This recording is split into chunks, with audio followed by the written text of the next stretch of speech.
If you have information that you want to keep secret or private and not be shared publicly, don't put it on YouTube. Don't put it on YouTube. Don't post your secrets on YouTube, people.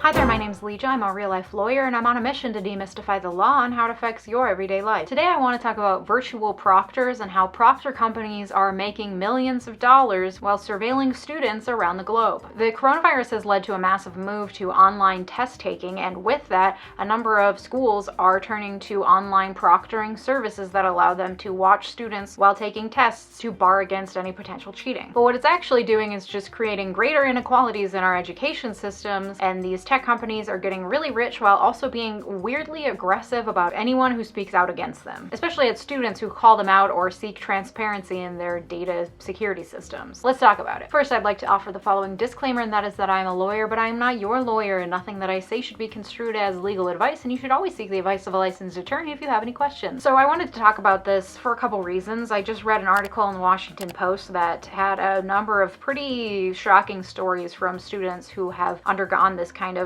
online tech proctoring test situation. Everything from getting kicked out of an exam for having too much eye movement to having to literally pee at your desk because you're afraid of leaving the test and getting disqualified. This reportedly actually happened to a number of law student bar test takers in New York. Yes, this has affected the legal industry as well, as a number of law students across the country this summer and fall have had to take online virtual exams for the bar instead of the normal in-person 2-day exam. And in administering these exams, the bar examiners of different states like Massachusetts and New York have instated these virtual proctors to watch students while they take the test to make sure that they're not cheating. I luckily was able to dodge this and took the test in person this past July, but I have a number of friends who had to take it online in October in Massachusetts, and I've heard a number of people feeling really anxious about even being able to go to the bathroom during the test because they don't know how much movement is going to trigger the algorithm to make it think that they're cheating. And this is really important for a number of industries, but especially in the legal industry, because one of the most prominent things that states look at when determining whether or not to admit someone to practice law in the state is their history for truthfulness, meaning have they ever broken the law via fraud or other sort of dishonesty. Obviously, any other crime is going to weigh heavily against you when you're trying to become a lawyer in the state, but a state especially is going to look at your dishonesty, because the whole theory being that if you're going to be a lawyer, you have to uphold these moral standards. You only have to look so far as like Rudy Giuliani to know that people get admitted all the time without standing up to these moral qualities that these bar examiners are seeking. But I digress. So if you have to pee during your exam and the proctor algorithm thinks that you're cheating, you could then get flagged for cheating, which will then lead to major consequences if you are marked as a cheater on the bar exam. This is not to mention the fact that requiring students and test takers to have a perfectly quiet environment and private room in order to take a test is extremely prohibitive for a lot of people, and this is outside of just for the bar exam. This is for any students who are taking tests under these online proctoring systems. Many people who are lower income or who even just live in dorms or live with roommates are not going to have the luxury of a perfectly quiet and private space to take something like the bar exam, which is the hardest test I've ever taken. And differently abled people who are trying to take tests but maybe can't fully control their head or eye movement in the way that's necessary to not trigger the algorithm, or people who have extreme test anxiety, or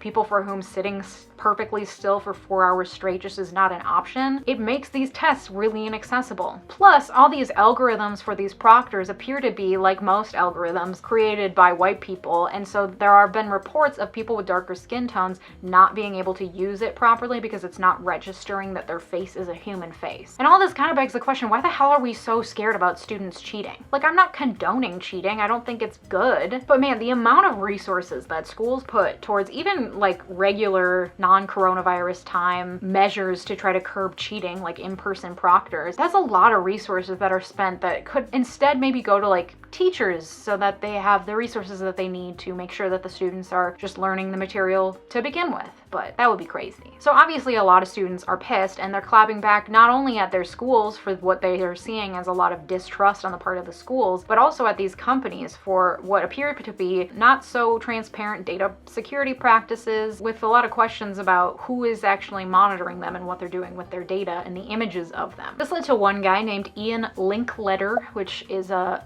pretty funny last name given the circumstances of this case. We'll get to that. He's a technology specialist in Canada at the University of British Columbia. He called out a specific virtual proctor company, which I'm not going to name here because I don't want to get sued. Anyway, this led this guy Ian to call out this proctor company very publicly, and it led to a lawsuit. So basically the background on the story is that a UBC student, that's the University of British Columbia student, posted on Reddit, and they complained that in the middle of this test they needed technical support, and so they contacted via this chat box the customer support of this proctor company. And he said basically that they just kind of left him in the lurch and didn't help him at all. Then to undermine this student's story, a higher up in the Proctor company took a screenshot of the messages that the student sent with this customer service person and tweeted them publicly, basically insinuating that it was the student's fault. This guy Ian Linkletter then called out that company for very clearly violating its own terms of service by sharing these private messages between the student and the customer service person, which clearly puts into question how seriously they are actually taking the data security of the students that are using their systems. Ian then shared a number of links to unlisted YouTube videos that this company had put out, basically explaining how all of the technology works for, say, school administrators who have bought their services. And he basically pointed to it and said, this basically explains the psychological turmoil you're putting these students through if you're using this technology. So again, these videos were on YouTube, but they were unlisted, so they weren't public and the links weren't public. But when Ian shared the links, obviously anyone who clicked on it could go to YouTube and watch the video. That's how an unlisted video on YouTube works. Then pretty immediately, within a couple hours, the company took down all those videos off of their website that he had shared. Then Ian took a screenshot of the website where the videos used to be,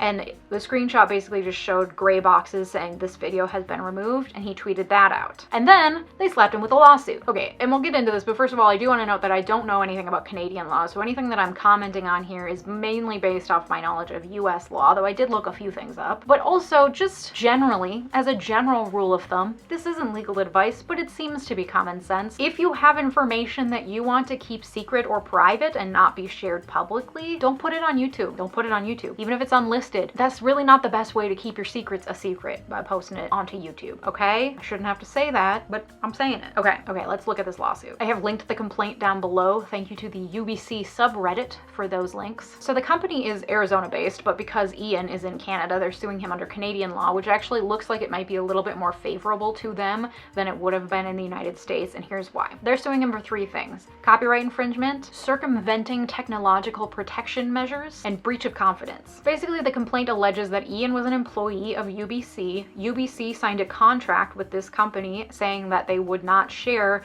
the IP, and then when Ian shared it, he broke that contract. However, they're not suing him for breach of contract, and I'm not entirely sure why. It might be because the link between him and UBC and his actions and the contract that UBC signed is too tenuous for them to sue him from that contract. I'm not really sure. Basically, they're saying that this contract existed, he knew about it, and therefore he knew that he wasn't supposed to share this IP, this copyrighted material, these YouTube videos. I have a video about copyrights up here if you're not sure what I'm talking about, so you can click on that. So some courts in the United States and in Canada have found that sharing a link to a YouTube video does not constitute copyright infringement. Basically, this is because you cannot, under copyright law, reproduce someone's copyrighted work. However, posting a link is not a reproduction of the work. In fact, it's just showing users the exact address to go to watch the original work. Even if the video is embedded in a website, it's still just directing you to the YouTube page where the author of the work originally posted it. So courts have found, some courts, not all courts, have found that posting a link to a YouTube video is not a copyright infringement. If you download the video and then post it somewhere, that's copyright infringement. But just a link, courts have found, is not copyright infringement. As to the claim regarding circumventing technological protection measures, I believe this is something that is written into the Canadian copyright law that protects against people infringing on other people's IP where there has been some sort of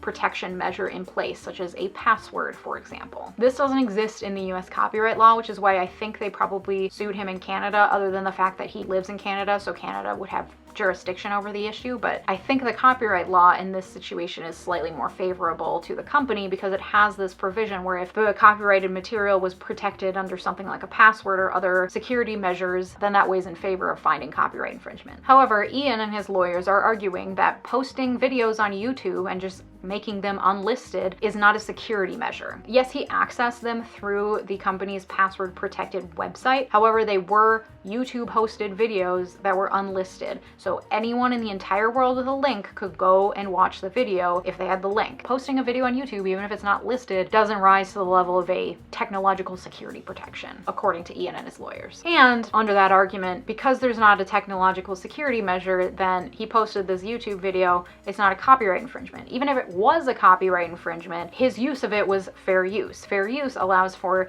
people to use copyrighted material if they're using it for specific purposes, such as commentary or news. Here he was taking a small portion of the copyrighted work and commenting on it, so it would potentially fall under the fair use defense. I do think that that screenshot that he took of the website itself might be the closest thing that they would have to a valid infringement claim, but I don't know, I'm not the judge. So then they're also suing him for breach of confidence, which is a claim in the US and in Canada. In the US, it's what's called a tort, which I've talked about in past videos that I'm not really sure why you haven't watched already, but I'll link them, some of them here, so you can find out what a tort is. Basically, a tort is a claim that one person can bring against another person if they've wronged them or harmed them in some way in order to get some sort of compensation. Here they're saying that Ian knew that the information was confidential and that his breach of that confidence harmed them. And in the complaint they say, and I quote, "If the Help Center information or the Academy course material restricted to administrators and instructors became publicly known, students could change their behavior or adapt strategies to circumvent the software, giving them an unfair testing advantage over other students. Moreover, the plaintiff's competitors could adopt similar technologies to those used by the plaintiff, which could harm the plaintiff's business and dilute the plaintiff's competitive advantage." So they're seeking monetary damages for this, which doesn't entirely make sense to me. Students getting an unfair testing advantage, I don't really see how that harms the company. And they didn't really allege that it would harm them if their technology allowed other students to have a competitive edge. They didn't make that causal connection, in my mind, in the complaint. But then also, the harm that they're talking about is really speculative. They don't allege that there was any actual harm. They're just saying that there could be harm maybe in the event that it was shared and other people saw it. At the time that the tweets were shared, I'm pretty sure they say in the complaint that Ian had like 600 to 800 followers on Twitter. So the number of people that actually saw it, probably pretty small. And again, if they're so concerned about this secret proprietary information getting out, they shouldn't post it on YouTube. Don't post your secrets on YouTube, people, unless you want to, and then I'll watch because I love that gossip. So all of this harm against the company is really speculative, and honestly, the company probably harmed themselves more with their response to these tweets, especially because this is not the only controversy that they are embroiled in. In a separate instance, a student who had to use their software for a test he was taking was able to download the code that they used, and he was able to determine by looking at the code exactly what the company was able to gather of his information, and he found out that they were creating basically these like Street View-esque 360 type renderings of his entire bedroom that both his professor could see and the company had access to. He shared this online publicly on his Twitter, and then also shared parts of the actual code that he had found on a code sharing website. And so the company filed what's called a DMCA takedown notice with Twitter. DMCA stands for Digital Millennium Copyright Act, and under that act it allows for people who believe that their copyrights have been infringed upon can submit a complaint with the company like Twitter and request that Twitter take it down. And it's a pretty stringent law, so companies like Twitter are going to react to that and take things down because they don't want to be held liable under that law. So they filed these DMCA takedown notices, and like 4 of the students' tweets were taken down. Obviously, this is a pretty big infringement of his freedom of speech, and he likely was not violating copyright law because, again, that fair use defense, he downloaded this code, and code can be copyrighted, that's true. However, he downloaded a portion of it and shared it with commentary that is likely going to fall into the fair use defense. Luckily, he was able to obtain some free pro bono lawyers who filed an appeal to that DMCA takedown notice, and Twitter reinstated the tweets. But that became really public too, and so the company looks really bad, and they've actually hired a crisis management team to deal with this PR nightmare. And Ian, the guy who's faced with this lawsuit, has spent about $50,000 on lawyers' fees so far, and the lawsuit is nowhere near over. He has a GoFundMe campaign that he is raising money with. I'll link it down below if you're feeling impassioned by his story. And with no end in sight to this coronavirus pandemic, students are going to be taking virtual tests for a long time to come. So this is something that should be on top of mind for school administrators, but it also will probably lead to data and security issues, breaches, and lawsuits. And it puts already at risk students at greater risk to not be able to complete the degrees that they've already put so much time, effort, and money into. In fact, studies have been showing that there's a growing trend of lower income students who are dropping out at alarming rates in the wake of the coronavirus pandemic. pandemic due to lack of accessibility. I want to know if you've ever had an experience with an online proctored test and what that was like. Are you one of the people that allegedly peed in a cup at their desk during the bar in New York? I'd like to hear from you. Comment below. Tell me your horror stories. I am fascinated and horrified, and it's something that I think is worth talking about and bringing up and thinking about alternative ways of making sure that our students are not only following the rules, but also being supported and educated, actually educated, during this global crisis. Thank you so much for watching. If you found this video informational or entertaining, please hit that thumbs up and hit subscribe if you want to hear more from me. Thanks so much for watching. Have a good day. Wear a mask. Goodbye.